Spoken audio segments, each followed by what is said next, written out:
Part of the reason I'm focusing on this is because I know I have a strong contingent of people in Massachusetts who watch this live stream and my channel, and I appreciate that very much, but more so because it needs to be out there that there are pro-cryptocurrency candidates running for various offices on a local, state, federal level.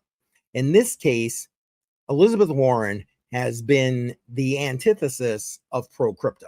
She still on her website, if you go there, is saying that she's building an anti-crypto army, even though this voting block of crypto voters here in the United States right now estimates between 50 to 80 million people in this country, in the United States, crypto owners, and obviously the majority of those potential voters. So there's a huge voting block here in the United States. And I'd like to believe that part of that voting block came out yesterday in support of John Deaton. Now, in this particular case, he's talking or showing stats for Goldman Sachs. But I mean, again, the amount of debt being held by these banks, these major banks, is similar. So right here, he's talking about Goldman holding $400 million in losses. $400 million in losses. That's just one major U.S. bank.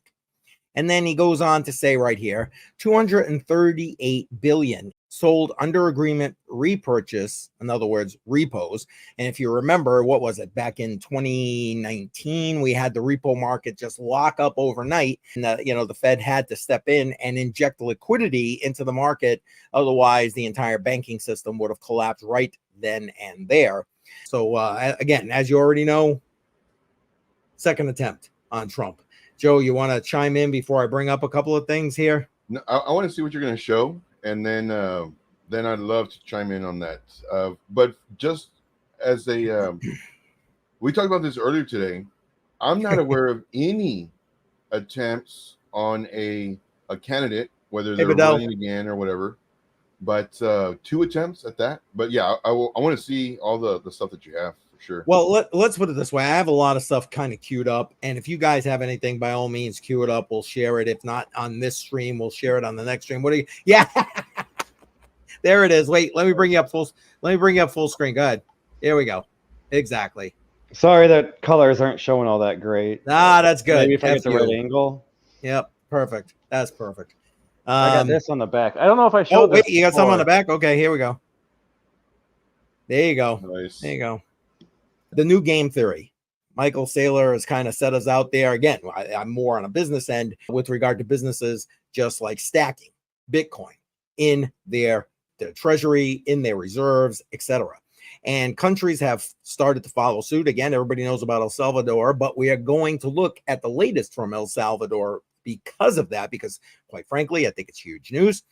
Again, for those who are new here, this is primarily a cryptocurrency channel, but listen, cryptocurrency and the landscape for cryptocurrency is affected by broader markets.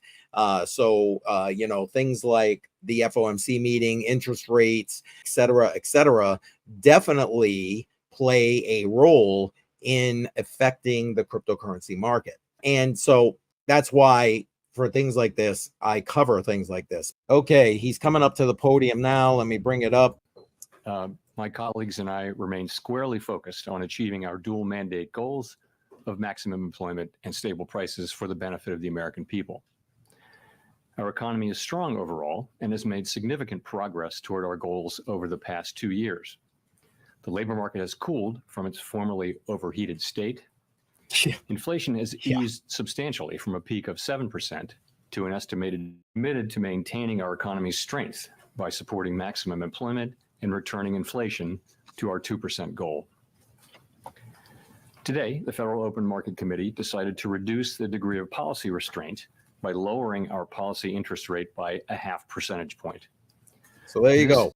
Look, I don't plan on doing a lot of talking per se. I say that, and then I just rambling on and giving you my proverbial 2 cents here.